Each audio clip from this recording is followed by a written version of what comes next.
للہ وکفا والصلاة والسلام علی من لا نبی بعد اما بعد۔ آج 21 رمضان ہے 1444 ہجری 2023۔ آج کے دن ایک عظیم سانحہ، ایک عظیم شخصیت، داماد پیغمبر سسرے حضرت عمر فاروق رضی اللہ تعالی عنہ، شیر خدا علی بن ابی طالب رضی اللہ تعالی عنہ کی شہادت 21 رمضان المبارک کو ہوئی تھی۔ اس کا پس منظر یہ ہے کہ حضرت علی رضی اللہ تعالی عنہ کی خلافت جب دور دور تک پھیل گئی تو خارجی، جو کہ ایک جماعت تھی خارجیوں کی، انہوں نے صحابہ کرام کے خلاف حضرت علی مرتضیٰ رضی اللہ تعالی عنہ اور اسی طریقے سے سیدنا امیر معاویہ رضی اللہ تعالی عنہ کے خلاف سازشی چلائی، اور بالآخر انہوں نے یہ مشورہ کیا کہ اب ہم چھٹکارا نہیں پا سکتے جب تک کہ ہم حضرت علی المرتضیٰ رضی اللہ تعالی عنہ اور سیدنا امیر معاویہ رضی اللہ تعالی عنہ اور اسی طریقے سے عمر بن عاص رضی اللہ تعالی عنہ سے جب تک ہم لوگ چھٹکارا حاصل نہ کریں تو ہم لوگ کامیاب نہیں ہو سکتے۔ یہ خارجی وہی لوگ تھے جو صحابہ کرام کو نعوذ باللہ جہنمی کہتے تھے، جس کے بارے میں جناب نبی کریم صلی اللہ علیہ وسلم نے فرمایا کہ یہ میرے صحابہ کرام ہدایت پر ہے، تم میں سے جو بھی شخص جس صحابی کی بھی اقتداء کریں گے وہ ہدایت یافتہ ہوں گے، اور جس کے لیے اللہ تعالیٰ نے قرآن مجید میں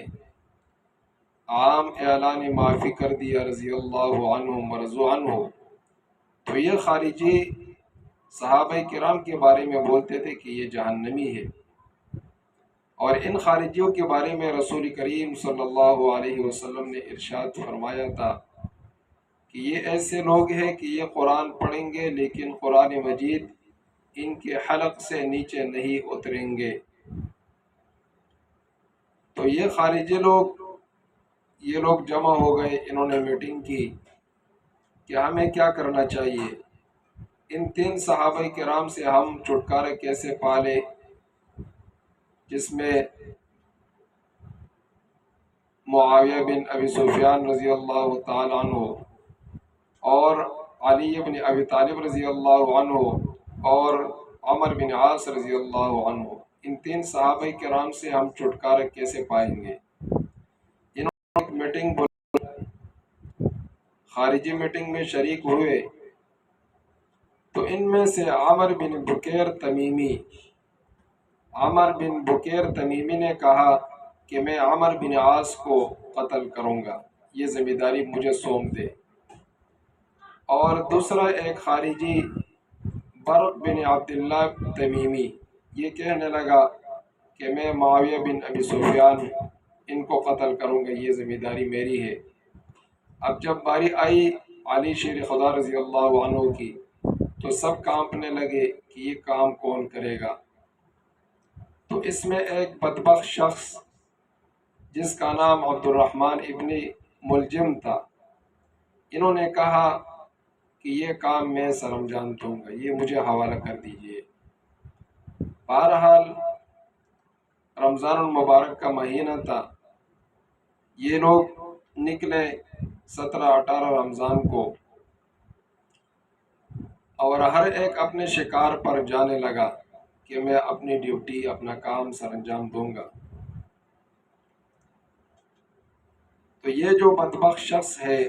عبد الرحمن ابن ملجم، اس کا ایک بھائی تھا خالد ابن ملجم، جو حضرت عثمان غنی رضی اللہ تعالیٰ عنہ کے قاتلین میں سے ہے۔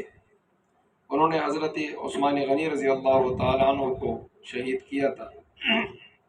تو یہ عبد الرحمن ابن ملجم اس کا بھائی تھا، یعنی ایک بھائی نبی علیہ الصلوۃ والسلام کے ایک داماد کا قاتل ہے، اور دوسرا بھائی وہ دوسرے داماد کا قاتل ہے۔ تو یہ عبد الرحمن ابن ملجم یہ کوفہ میں رہتا تھا اور یہ ہتھیار وغیرہ بناتا تھا۔ حضرت علی رضی اللہ تعالیٰ عنہ ان کے ساتھ تعاون بھی کرتے تھے۔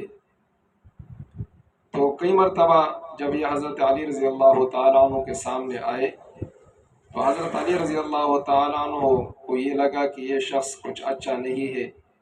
کچھ نقصان دینا چاہتے ہیں، کچھ نہ کچھ کرنا چاہتے ہیں۔ تو صحابہ کرام کے محفل میں حضرت علی رضی اللہ تعالیٰ عنہ نے جب ذکر کیا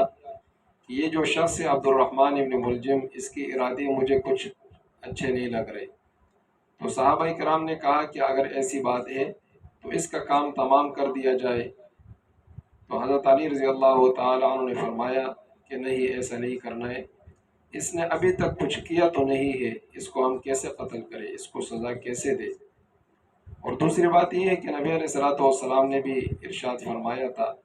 جب حضرت علی رضی اللہ تعالیٰ عنہ ایک بار بیمار تھے تو اپنے داڑھی مبارک کو پکڑا اور فرمایا کہ شاید میری آخری وقت آیا ہے۔ تو نبی علیہ الصلوۃ والسلام نے فرمایا تھا کہ اے علی، آپ اس وقت تک دنیا سے نہیں جائیں گے جب تک کہ آپ کی داڑھی یہ آپ کے خون سے، سر کے خون سے یہ رنگین ہو جائے۔ تو حضرت علی رضی اللہ تعالیٰ عنہ انہوں نے کہا کہ اگر آپ اس کو قتل کریں گے یا کچھ کہیں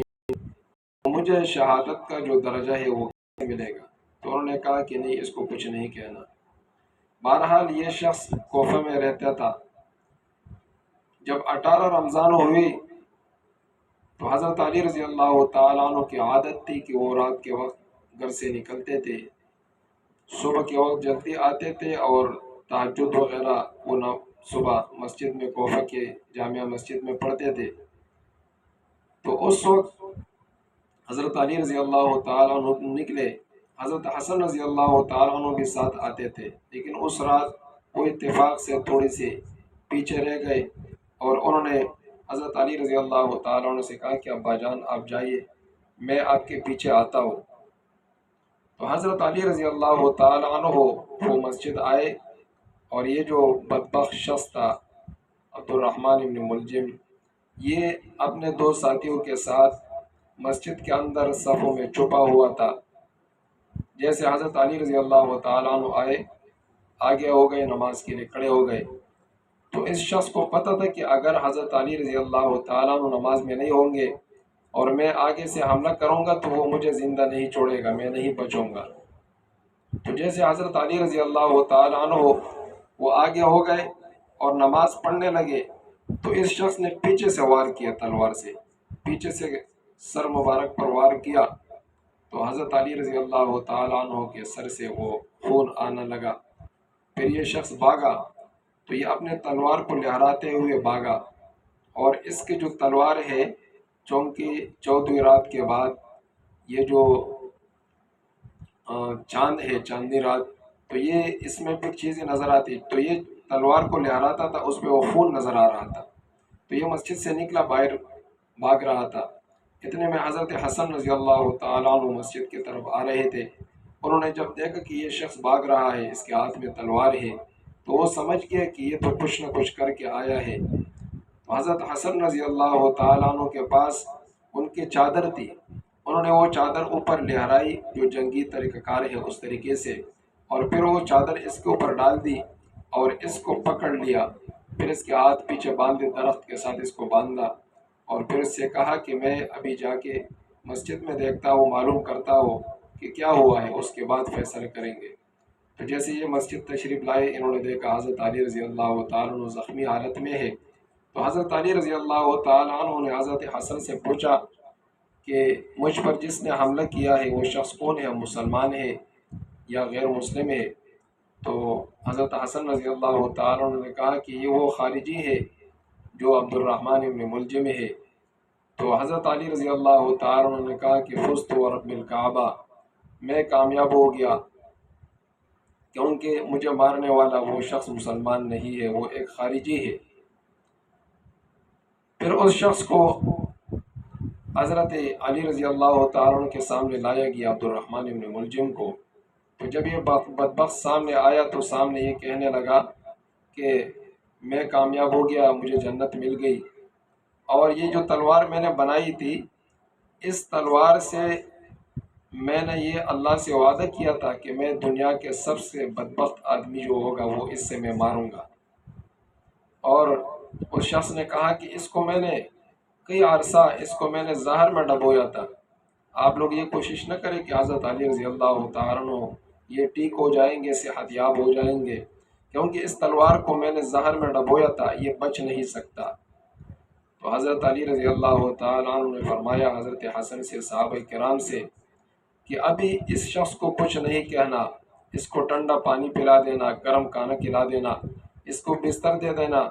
سونے کے لیے،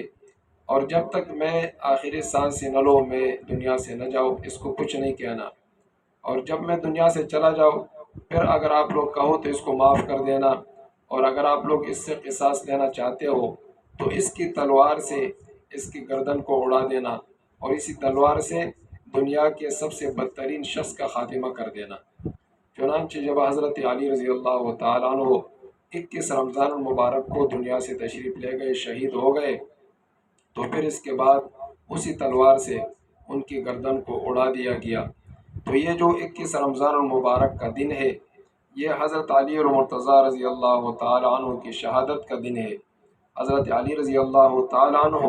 جس کو شیر خدا کا لقب بھی ملا تھا، اور اکثر وہ اپنے داڑھی کو پکڑ کر روتے تھے اور کہتے تھے کہ میری اعمال وہ کم ہے، آخرت کی زندگی زیادہ ہے، اور اپنے اوپر روتے تھے، حالانکہ ان کے اعمال بہت تھے۔ جس کو نبی علیہ الصلوۃ والسلام نے یہ کہا تھا کہ جنت میں آپ میرے پڑوسی ہوں گے، تو اس شخص کے اعمال کیا ہوں گے جس کو نبی علیہ الصلوۃ والسلام نے اپنے بیٹی دی تھی، اور جس نے خیبر کا دروازہ وہ اکاڑ دیا تھا اور اس کو ڈال بنا کر اس نے جہاد کیا تھا۔ تو اس شخص کی شہادت کا دن وہ 21 رمضان المبارک کا دن ہے۔ تمام مسلمانوں کو چاہیے کہ وہ ان عظیم ہستیوں کی شہادتوں کو یاد رکھے، ان کی وفات کے دنوں کو اور شہادتوں کے داستانوں کو ان کو یاد رکھے اور اپنے ایمان کو تازہ کرے۔ اللہ تبارک و تعالی ہم سب کو عمل کرنے کی توفیق عطا فرمائے۔ وآخر دعوانا ان الحمد للہ رب العالمین۔